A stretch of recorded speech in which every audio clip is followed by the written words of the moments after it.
ناظرین، بریک سے پہلے ہم بات کرتے تھے ڈاکٹر نہال مسعود کے ساتھ بریسٹ کینسر کے متعلق. آئیے بات چیت کا سلسلہ آگے بڑھائیں. ڈاکٹر صاحب، جیسے کہ بات ہو رہی تھی بریسٹ کینسر کی جی اور تشخیص کے بارے میں بات کی تھی ہم لوگوں نے. آپ نے بتایا تھا کہ میموگرام اور الٹرا ساؤنڈ یہ دو ایسی موڈیلٹیز ہیں جن کے ذریعے تشخیص میں کافی مدد ملتی ہے. جی بالکل.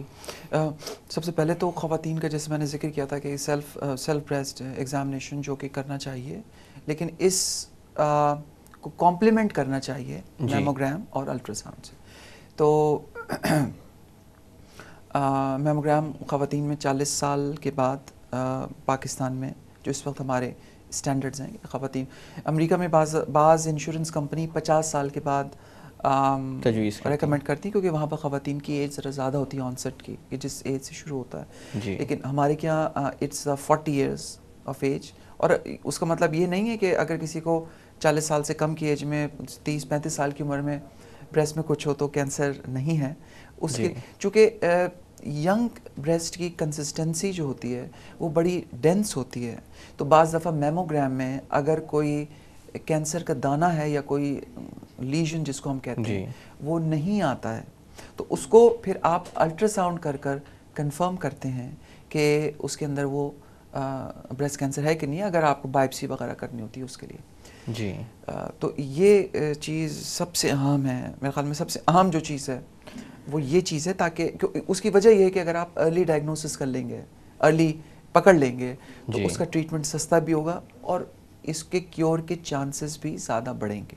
ڈاکٹر صاحب، آپ نے بتایا کہ پاکستان میں 40 سال کے بعد میموگرام پر توجہ دینی چاہیے. نہیں، مطلب 40 سال کی ایج پر پہلا میموگرام کرنا چاہیے، اس کے بعد سالانہ کرنا چاہیے جب تک پیشنٹ زندہ ہے. جی اچھا ڈاکٹر صاحب، اسی طرح سے اگر بات کریں سیلف ایگزامینیشن کی، تو سیلف ایگزامینیشن میں کن تبدیلیوں کو اہمیت دینی چاہیے؟ دیکھیے، یہ سیلف ایگزامینیشن کے لیے خواتین کو ایک تو چاہیے جن کے پاس انٹرنیٹ ہے کہ وہ انٹرنیٹ پر جا کر دیکھ لیں کہ سیلف ایگزامینیشن کے، کیونکہ وہاں پر پکچرز ہیں اور کس طرح سے کرنا. لیکن بڑی ایک تو واضح جو چیز ہے وہ یہ کہ 2-3 جگہیں ہیں جن کا بریسٹ اور دونوں بریسٹ کا. اچھا، بائی دا وے میں یہ کہنا چاہ رہا تھا جو تھوڑا بھول گیا تھا، کہ بریسٹ کینسر میلز میں بھی ہوتا ہے. اور یہ جو شرم کا عمل ہے اس سے مرد بھی گزرتے ہیں کہ جی بتائیں کہ نہ بتائیں، میرے بریسٹ بڑھ رہے ہیں کہ نہیں بڑھ رہے ہیں، کوئی بریسٹ میں گٹھلی ہوئی ہے یا نہیں. تو اور مردوں بہت کم ہے، مردوں میں انسیڈنس 1%، لیکن مردوں میں بھی ہے. اور اس کا ٹریٹمنٹ ایگزیکٹلی وہی ہے جو کہ خواتین میں دیکھنے میں آتا ہے. بلکہ بعض دفعہ لوگ کہتے ہیں کہ مردوں میں ٹریٹمنٹ ذرا زیادہ ایگریسو ہوتا ہے، بٹ وچ میں ناٹ بی ٹرو. تو ایک تو پہلی تو بات یہ کہ بریسٹ کینسر کے ایگزامینیشن کے لیے خواتین آئینے کے سامنے کھڑے ہوں سب سے پہلے. اور جو جگہیں دیکھنے کی ہیں وہ یہ جو آپ کی ہنسلی کی ہڈی کے اوپر والا حصہ ہے اس کو دیکھیں، پھر بریسٹ کا جو حصہ ہے اس کو دیکھیں، پھر بغلوں کا جو حصہ ہے. یہ 3 جگہیں ایسی ہیں کہ جس کو ان کو کانسنٹریٹ کرنا چاہیے. جی، کیونکہ بریسٹ کینسر جب لمف نوڈس کے اندر جاتا ہے جو کہ ذرا ایڈوانس سٹیج ہوتی ہے، وہ یوزلی یا تو یہاں پر آتا ہے یا پھر بغل میں جاتا ہے.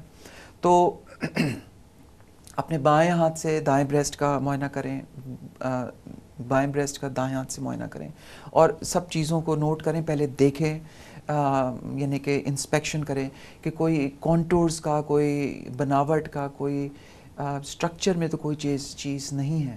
سب سے کامن جو چیزیں ہوتی ہیں کہ کوئی ڈمپل پڑ گیا ہے بریسٹ میں اور کوئی نیا ڈمپل پڑا ہے جو کہ پہلے نہیں تھا، کوئی تھکننگ ہو گئی ہے، کوئی سرخی آ گئی ہے، کوئی بریسٹ سے ڈسچارج ہو رہا ہے، کوئی گلٹی ابھری ہوئی محسوس ہو رہی ہے.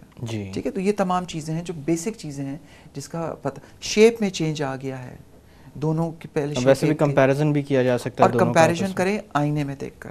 اور پھر معائنہ کرنے کے لیے اپنے فلیٹ آف دا ہینڈ سے بریسٹ کو فیل کریں اور اس کے بعد اس کو ہاتھ کو موو کر دیکھیں اگر انہیں کوئی گٹھلی محسوس ہو رہی ہے. اگر انہوں نے پنچ کیا ہے کسی چیز کو تو پنچنگ سے وہ چیز نہیں آئے گی معائنے میں.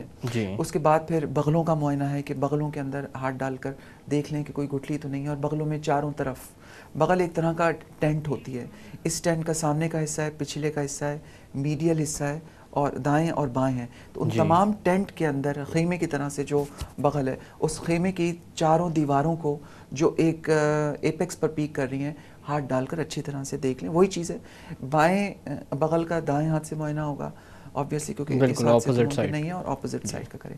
اس کے بعد پھر ہنسلی کی جو بون ہے, ہڈی ہے, اس کے اوپر دیکھ لیں, اور یہ گلے کے حصے کو دیکھ لیں. اس کے علاوہ نپل ایگزامینیشن اور تمام چیزیں اس کے لیے ان کو انٹرنیٹ پر یا میگزینز میں مزید ڈیٹا مل جائے گا, مزید ڈیٹا ہوگا تاکہ اس کو اچھی طرح سے دیکھ لیں. لیکن یہ کہ پھر میں یہ بات کہوں گا کہ ابھی ریسنٹ یہ ڈیٹا آیا ہے, یہ خواتین کا بریسٹ سیلف ایگزامینیشن جو ہے وہ کسی بڑی چیز کو فیل کرنے میں تو مدد کر سکتا ہے, لیکن ارلی بریسٹ کینسر کو پتہ کرنا بڑا مشکل ہوتا ہے. انفیکٹ ڈاکٹرز کو صرف فیل کر بہت ارلی کینسر کا ڈیٹیکٹ کرنا ناممکن ہے, انلیس انٹل آپ اس کو کمپلیمنٹ کریں میموگرام اور الٹرا ساؤنڈ سے. اشرف صاحب, اسی طرح سے اگر فیملی ہسٹری موجود ہو, جیسے کہ آپ نے بتایا کہ کبھی کبھی 22-23 سال کی عمر میں بھی یہ بیماری سامنے آ جاتی ہے, جی اس طرح کی اگر فیملی ہسٹری موجود ہو تو ان خواتین میں کیا میموگرام کی ایج آگے بڑھا دی جاتی ہے تاکہ جلدی شروع کر دیا جائے, یا ان کے ریلیٹیوز جو ہوتے ہیں بلڈ ریلیٹیوز؟ جی تو اچھا, اب یہ ہے کہ یہ جو میں بات کہہ رہا ہوں آپ سے, یہ ہر بریسٹ کینسر کا پیشنٹ جس کی فیملی میں کسی کو بریسٹ کینسر ہے اس کے اوپر ایپلیکیبل نہیں ہے. یہ بہت کیئرفلی آپ لینیج دیکھتے ہیں, موروثی طور سے موروثی تسلسل دیکھتے ہیں کہ کس طرح کا ہے, کہ نانی کو تھا, کس طرح کا کینسر تھا, کس ایج میں تھا, اس کے بعد ان کی بعد کی کسی نسل کو ہوا, اس کے بعد کی کسی, تو آپ اس سے ایک جینیٹک رسک ماڈلنگ کرتے ہیں, اور پھر اس میں آپ فیملی ممبرس کو ایڈوائز کرتے ہیں کہ کس ممبر کی میموگرام کس ایج پہ شروع ہونا چاہیے. تو یہ صحیح ہے آپ کا کہنا, لیکن یہ آپ ایک جنرل اسٹیٹمنٹ نہیں دیں گے کہ جی اگر آپ کی فیملی میں تو آپ 35 سال کی ایج سے شروع کر دیں یا آپ اس سے پہلے شروع کر دیں. لیکن یوزلی جو فیملی ممبر جس کو ینگ ایج میں ہوتا ہے اس کی ریفرنس ایج سے 5 یا 10 سال پہلے میموگرام یا الٹرا ساؤنڈ کرتے ہیں.